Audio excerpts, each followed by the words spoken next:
కలిమిలేములన్నీ ఒకే తీరుగా కలిసి పంచుకోదా సదా తోడుగా కలిసి రాని కాలం వెలే వేసిన విడిచిపోని బంధం తనై ఉండదా సహధర్మచారిణి సరిలేని వరమని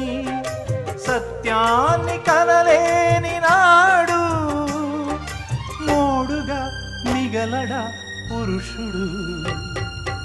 అపురూపమైనదమ్మ ఆడజన్మ ఆ జన్మకు పరిపూర్ణత ఇల్లాలమ్మా